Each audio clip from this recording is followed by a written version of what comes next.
Washington. Amid diplomatic turmoil in the Middle East, President Donald Trump suggested Tuesday that his recent visit influenced several regional neighbors to isolate Qatar, home to an important United States military base, over terrorism.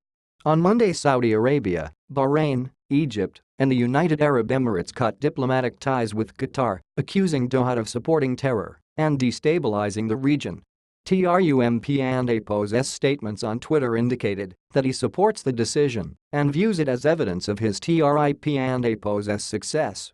During TUSDAY and APO's press briefing, White House Press Secretary Sean Spicer said the tweet's push of "message of toughness on terror financing" while not taking sides. The White House hopes to see the issue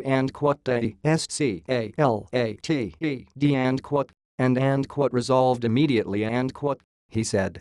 Related, Qatar and its neighbors have been at odds since the Arab Spring, but even with the White House and APO's attempts at clarification, Trump and APO's statements raise questions as to how the move impacts the U.S. military base in Qatar, as well as how the diplomatic stress serves American priorities and goals in the region. A National Security Council spokesman didn't return NBC News' request for comment on the administration's plans in the Middle East as they relate to this issue. On Monday, Deputy White House Press Secretary Sarah Huckabee Sanders said she was not aware whether the president received any word that the Gulf state nations were going to cut ties with Qatar during his recent visit to Saudi Arabia, and referred further questions to the State Department. U.S. Ambassador to Qatar Dana Shell Smith on Monday retweeted a previous comment from October 2016 about the "great partnership with Qatar to counter-terrorist financing." Secretary of State Rex Tillerson, who said he has long been familiar with Qatari leadership, said Tuesday at a press conference in New Zealand that there are a number of issues that have led to the frustration among regional leaders and the ultimate decisions to cut diplomatic ties with Doha. He pointed out that all of the Gulf nations need to take action to fight extremism and terrorism. I think in terms of the PRESIDP and APO's message in Riyadh, remember, was to motivate all of the Arab and Muslim nations worldwide, and the Arab-Muslim summit that all nations needed to take action against extremism and take action to also terminate the financial support, in any ways that they can, Tillerson said.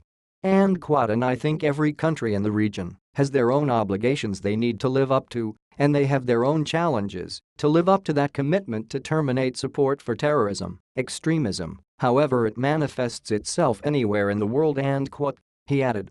And I would say THAT and APO's true of all the Gulf Cooperation Council countries. They have their own work to do in that regard. In October, the American embassy in Qatar issued a statement saying the United States government enjoys a close and ongoing relationship with the government of Qatar in combating terrorist financing and supports Qatar's efforts to deny terrorist financiers access to its financial system. The United States appreciates Qatar's role as a coalition partner in the fight against ISIL.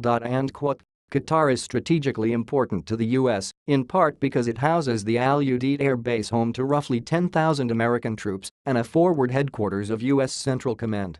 They are host to our operational base, Pentagon spokesman Captain Jeff Davis said when asked if Qatar is a supporter of terrorism.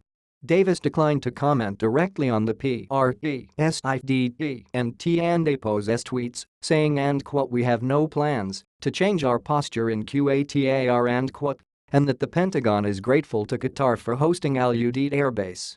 During his first foreign trip last month, Trump spent several days in Saudi Arabia with King Salman, pressing a message of unity in the face of extremism to Arab and Muslim leaders and urging Gulf countries to halt the funding of extremist and terror groups. On later stops, he frequently referenced his budding relationship with the Saudi king, a notable signal from the U.S. leader who stresses personal relationships with other world leaders as a sign he can make deals and get things done.